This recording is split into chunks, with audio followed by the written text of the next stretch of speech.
নমস্কার বন্ধুরা, আজকের আমি আপনাদের সঙ্গে ওটস দিয়ে পাস্তার রেসিপি শেয়ার করব।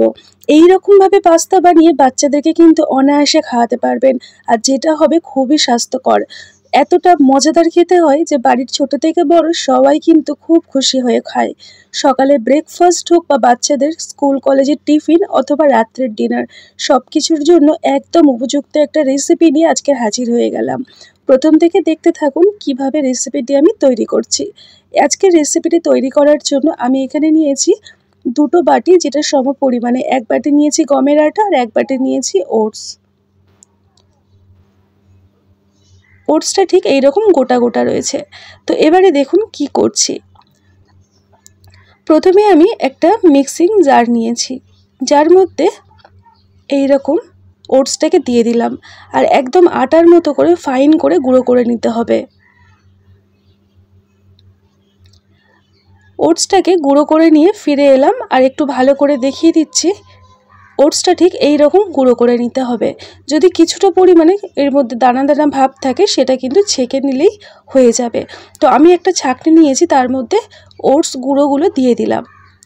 দিয়ে এবারে ছাঁকনিটাকে ভালো করে ওটসটাকে এইরকম একটা চামচের সাহায্যে নাড়ালেই অটোমেটিক কিন্তু গুঁড়োগুলো নিচে নেমে যাবে। আর যেগুলো গোটা গোটা অংশ থাকবে সেটা কিন্তু রেখে দেবো, অন্য কোনো রেসিপিতে কাজে লাগাবো। তো এটাকে আমি রেখে দিলাম। এবারে এই ওটসটা যেহেতু আমার গুঁড়ো হয়ে গেছে, এর সঙ্গে আমি অ্যাড করব আগের থেকে ছেঁকে রেখেছিলাম, মানে আগের থেকে ছাঁকনি দিয়ে ছাঁকাই ছিল এই আটাটা, সেটা আমি ব্যবহার করলাম। যদি আপনাদের আটাটা ছাঁকনি দিয়ে ছাঁকা না থাকে তাহলে ওটস আর যেটা আটা একসঙ্গে ছাঁকনি দিয়ে ছেঁকে নিতে পারেন। এবারে বন্ধুরা এখানে আমি দিয়ে দিচ্ছি খুব অল্প পরিমাণে লবণ।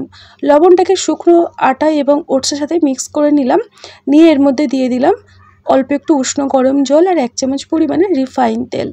তেলটাকে দেওয়ার পরে জলের সাথে খুব ভালো করে মিক্স করে এবারে ওটস আর আটাটাকে মেখে নেব পরিষ্কার হাতে।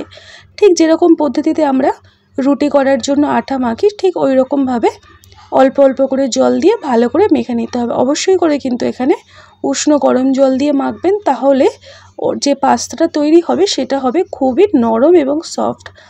তো দেখুন বন্ধুরা, এই রকমভাবে খুব একটা বেশি টাইট করতে হবে না, বা একদম নরম করলেও কিন্তু হবে না, এই রকমভাবে মেখে নিতে হবে। এবারে আমি এটাকে ছোট ছোট লেচি করে নেব। আমি এখানে 2 বাটি মানে 1 বাটি ওটস আর 1 বাটি আটা দিয়ে 6টা লেচি করেছিলাম।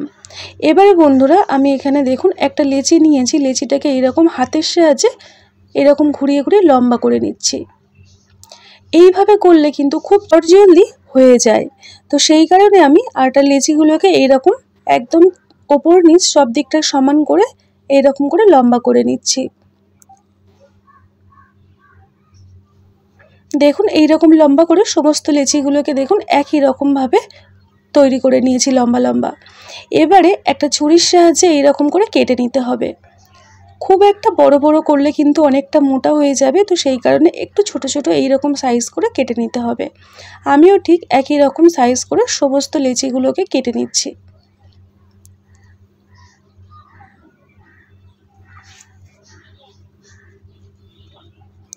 পাস্তা তৈরি করার জন্য আটার লেচিগুলোকে ঠিক এই রকম ছোট্ট ছোট্ট করে টুকরো করে কেটে নিচ্ছি।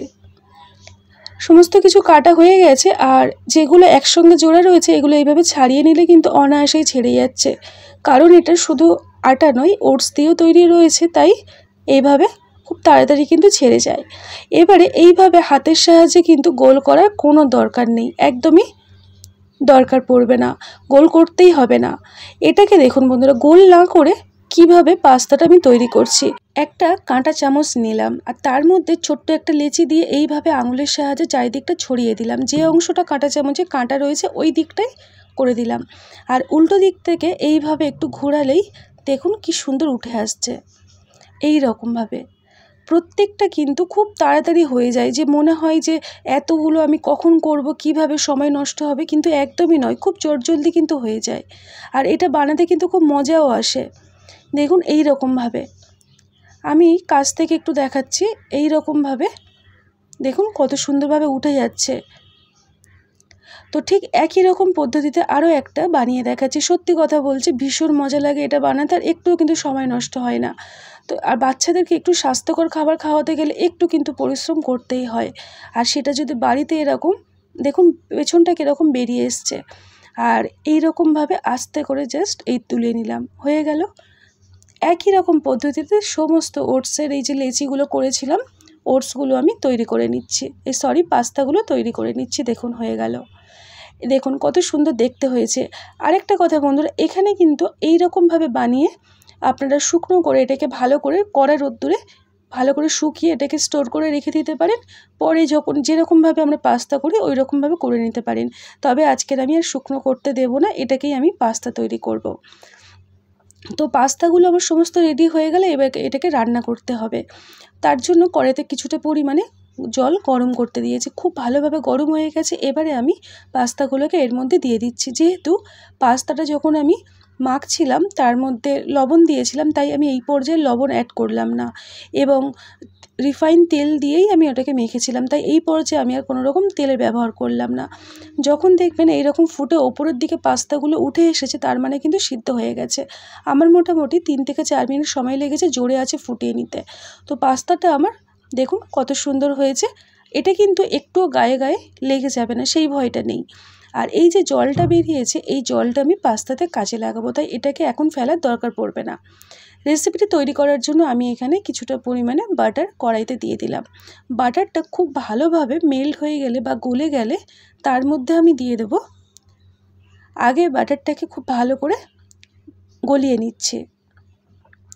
এইভাবে গলিয়ে কড়ার চারিদিকটা লাগিয়ে দিলাম। তারপর আমি দিয়ে দেবো 1 চামচ পরিমাণে রিফাইন তেল। আজকের রান্নাটা আমি বাটার এবং রিফাইন তেল দুটো মিলিয়ে করছি। আপনারা চাইলে বাটার না দিয়ে শুধু রিফাইন তেলে করতে পারেন, তাতেও কিন্তু খুব সুন্দর লাগবে খেতে।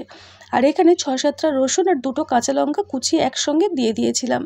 রসুনটাকে 1 থেকে 2 সেকেন্ড নাড়াচাড়া করে তারপরে আমি এখানে পেঁয়াজ দিলাম। এখানে আমি একটা বড় সাইজের পেঁয়াজ ব্যবহার করছি। যেহেতু কোনো রকম সবজি ব্যবহার করছি না, তাই পেঁয়াজটার পরিমাণটা একটু বেশি করেই দিয়েছি। পেঁয়াজটাকে 2-3 মিনিট তেলের মধ্যে ভালো করে ভাজা ভাজা করে তারপরে আমি এখানে দিয়ে দেবো একটা মিডিয়াম সাইজের টমেটো, একদম গ্রেট করে নিয়েছি। টমেটোটাকে ঠিক এই রকম গ্রেট করে পাস্তায় ব্যবহার করলে পাস্তাটা কিন্তু খুব সুন্দর মাখা মাখা হয়, খুব ভালো খেতে লাগে। এবারে অল্প একটু লবণ দিয়ে টমেটো পেঁয়াজ একসঙ্গে ভাজা ভাজা করে নেব।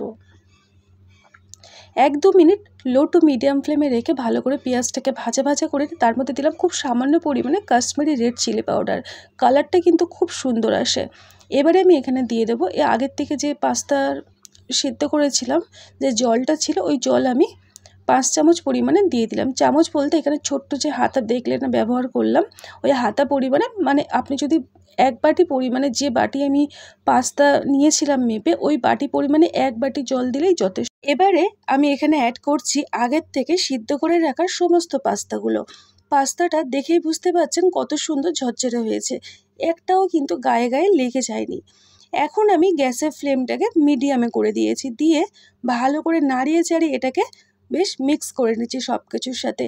যতটুকু পরিমাণে এখানে জুস দেখছেন ততটা কিন্তু একদমই শেষ পর্যন্ত থাকবে না। ঠিক এই পর্যায়ে আমি ছোট্ট একটা এক হাতা পরিমাণে টমেটোর সস এখানে অ্যাড করলাম। তারপর আমি দিয়ে দিচ্ছি 1 চামচ পরিমাণে পাস্তা সস।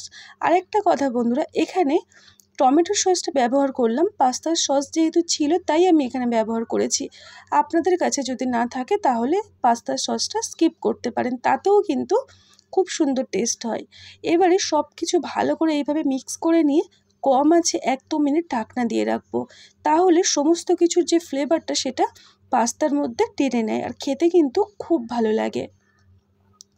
ঠিক 1 থেকে 2 মিনিট পরে ঢাকনাটা খুলে দেখুন কতটা মাখা মাখা হয়ে গেছে, আর খেতে কিন্তু সত্যি কথা খুব সুন্দর হয়। তো এই রকম মাখা মাখা হয়েছে। এবারে আমি গ্যাসের ফ্লেমটাকে অফ করে দেব, দিয়ে এটাকে আমি এবারে সার্ভ করে নেব। সকালে বাচ্চাদের টিফিনে কি দেব ভেবে ভেবে মাথাটাই কিন্তু খারাপ হয়ে যায়। আজকের আর মাথা খারাপ করতে হবে না।